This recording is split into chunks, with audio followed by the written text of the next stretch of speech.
کسی سوال کرده است که آیا به قرآن قسم خوردن جایز هست یا نیست؟ قسم به قرآن.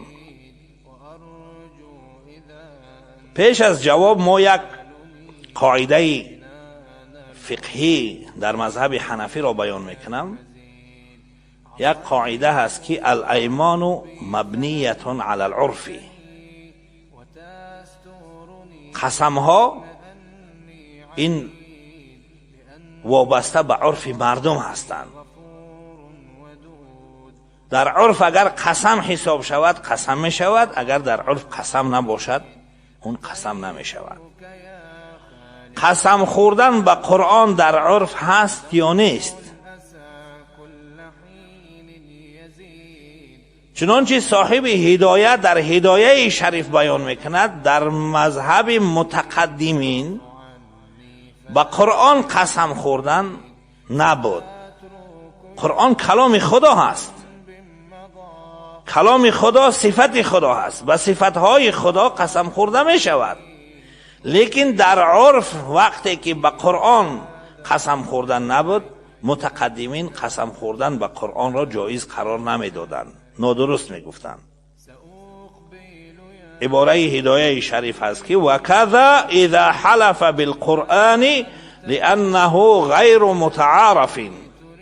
درست نیست قسم خوردن به قرآن، زیرا که قسم خوردن بر قرآن در عرف نیست. البته ما عرف علما در نظر هست.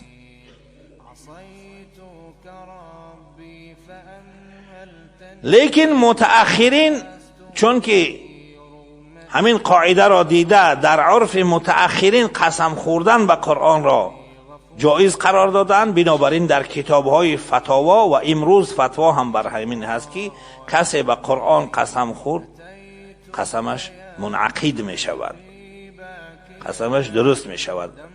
اگر به کردن یا نکردن کار به قرآن قسم خورد، مثلا قسم خورد که فلان کار را میکنم، نکرد حانیس می شود، یا به قرآن قسم خورد که فلان کار را نمیکند، اگر کرد حانیس می شود. یعنی قسمش درست شده است، قسمش با وجود آمده است با چی؟ با قرآن.